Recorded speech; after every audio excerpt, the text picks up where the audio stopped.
I would now like to introduce Peter Downs, our first speaker from the Creative Industries of UWS College, to present on what are the creative industries and their value. As the Mayor has already told you, Peter has more than 20 years' experience in theatre production, direction and arts education. She's worked extensively with acting and drama students around Australia and is currently Executive Coordinator of Creative Industries undergraduate programme at UWS. Please, will you welcome Peter?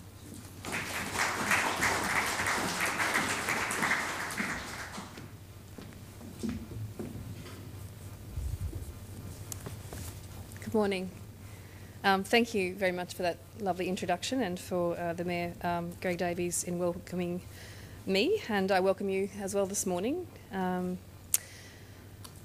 As Greg has explained, I will attempt to define the creative industries and talk to you about their value in the short time that I've been given, which is about 10 minutes. So it is quite a broad area, and obviously I may cut some corners, but I hope to at least give you an understanding about some of the definitions that exist within the creative industries themselves, and also within policy, education and the creative sectors. If I don't cover off, I guess, what you may want to know, we do obviously have a question and answer session where some of that material might come forth. So yes, to put me into context, I am a creative practitioner. I'm a theatre director and a producer, and I've also been an educator, and I've been lucky enough to teach at QUT in Brisbane, at NIDA, and at University of New South Wales, and several different, I guess, larger and smaller private colleges within the creative industries education sector. So I have a unique position, I guess, as a practitioner, as an educator, to talk about the creative industries. And at the moment I am the executive coordinator of the new associate degree, which begins in 3 weeks. So we're very excited, as I am excited today to talk to you. So defining the creative industries and their value is not an easy task.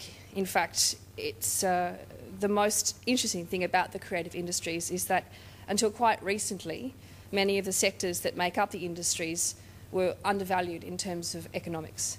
They were sidelined and cast as the social contributors, cultural industries or the arts. Nice to look at, wonderful to listen to, but not really considered financially viable as industries.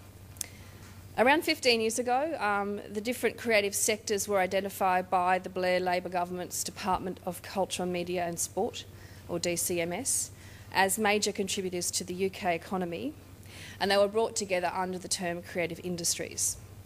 The UK government's definition of the creative industries is activities which have their origin in individual creativity, skill and talent, and which have the potential for wealth and job creation through the generation and exploitation of intellectual property.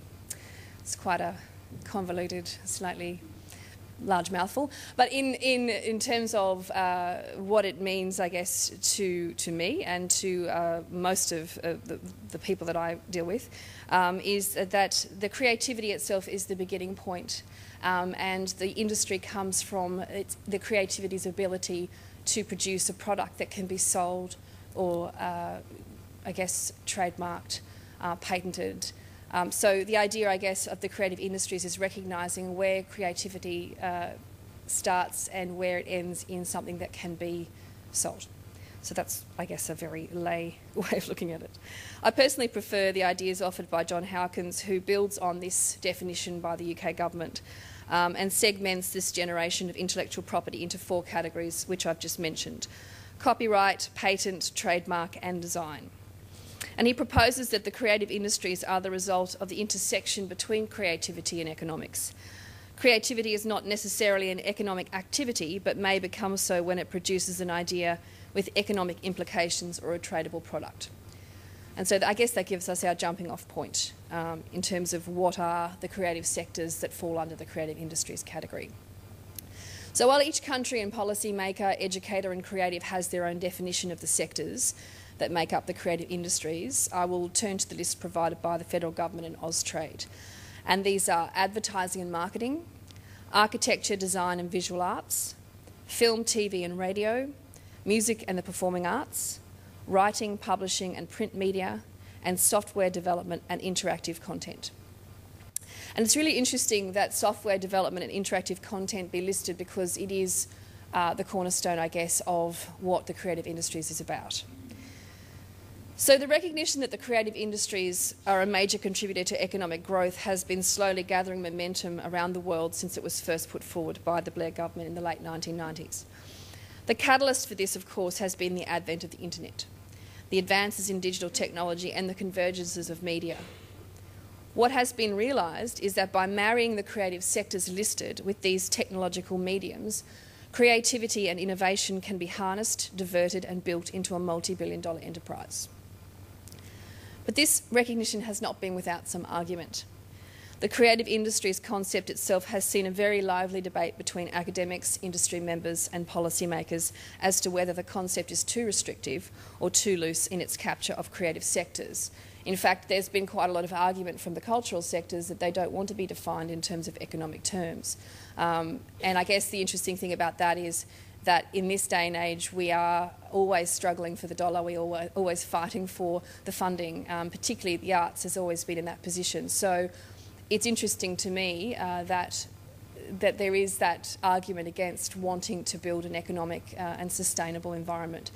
But only some people are arguing that. All arguments aside, one of the most important things to emerge is that this creative industries concept has allowed us to view the cultural sectors as contributors to wealth creation and economic performance, not simply as claimants on public revenues on the basis of non-commercial or cultural values. So it's important to note that the creative industries concept is something that is about economic sustainability. It's about the convergence between creativity and economics.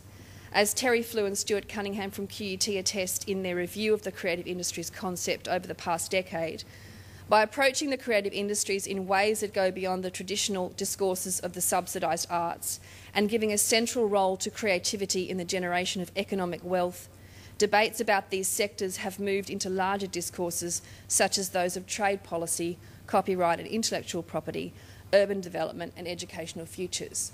And Marcus and I were actually part of the New South Wales Trade Investment think tank on Wednesday, which was part of the Vivid Festival, and there were 90 creative individuals in the room, and that is exactly what we were exploring. So the New South Wales government has now put forward a 10-year, well, they're working towards a 10-year plan of ways of developing the creative industries within New South Wales. So it's lovely to see that Penrith is on trend and way ahead, because this was organised a long time ago before that event was. So I thought I might just throw that in and say, good on you, Penrith, you're already out there ahead of the game.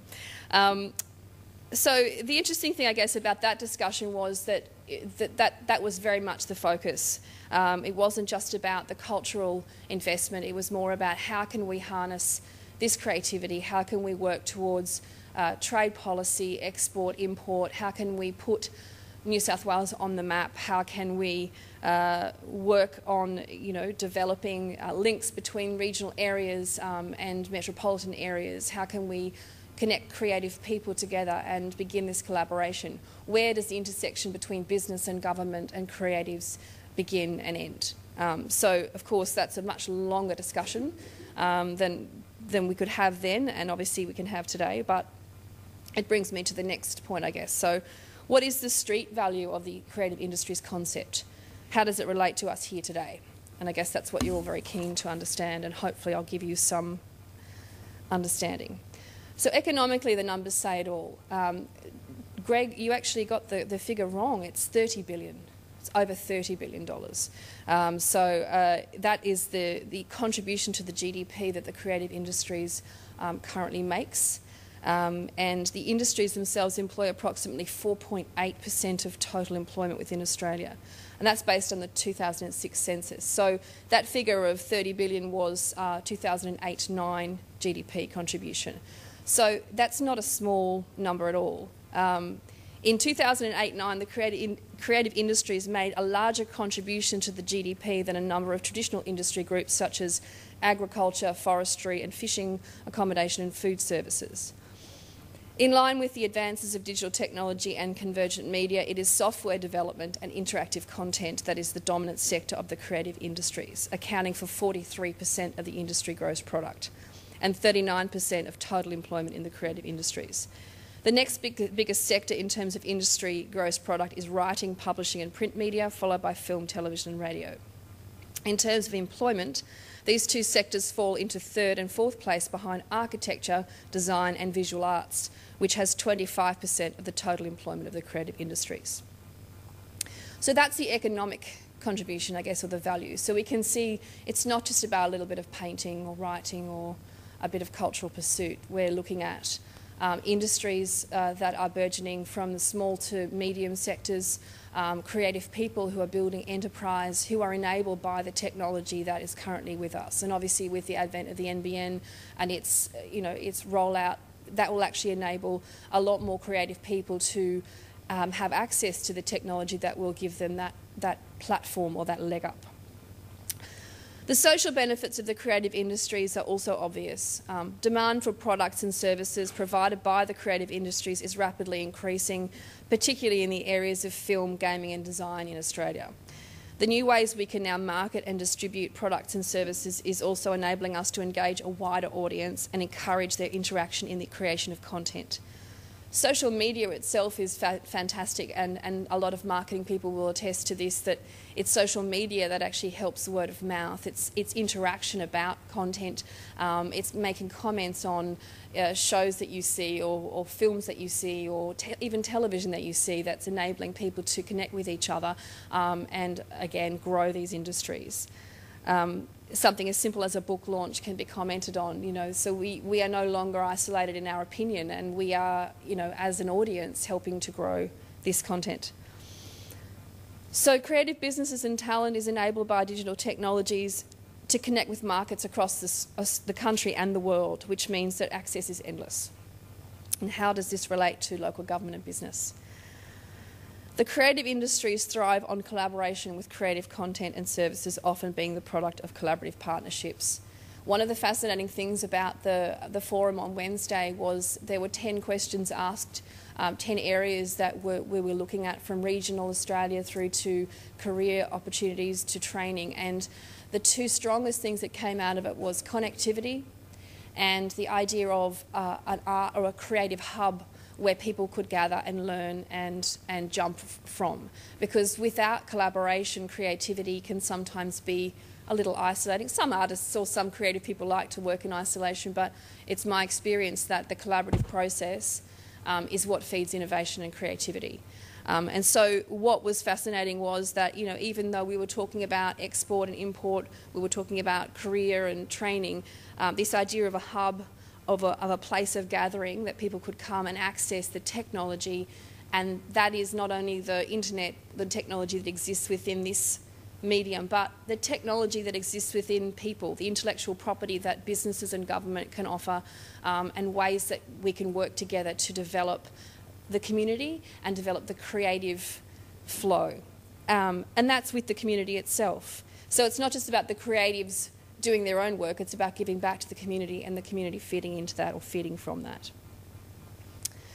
So the establishment of or access to creative communities and spaces will allow this collaboration to occur naturally. And with that comes community-focused activities and the development of creative skills in local context. As I said, we've identified, and the federal government has also identified, that creative hubs become the pathways for creative entrepreneurs, which is supported by business and local government.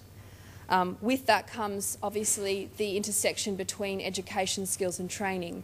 And at UWS, that's exactly what we're doing with the Creative Industries course. We are trying to bridge the gap between the vocational training and the business skills needed to become a creative entrepreneur or to manage a creative business. So UWS and the wonderful Chris Keeble, who's actually in the room today, did market research which actually enabled this course to come to fruition. And the exciting thing, I guess, that we recognise is that there are a lot of creative people out there who don't know how to harness that energy and turn that into a business. They want to, but they don't know how. So it's now about how do we take that creativity and support it, give it a leg up. and develop creative careers. So creatives that are self-sustaining and that are able to then give back to the community and for the community to actually work together with them. So I'll finish by saying that creative people will always be creative. They can be creative in isolation, and this isn't, creative industries is not just about creativity, but it's more about, the creative industries is about developing long-term strategies to enable creatives to become self-sustaining entities who contribute to the economic and cultural wealth of Australia. At grassroots level, through local government and business, this can actually happen.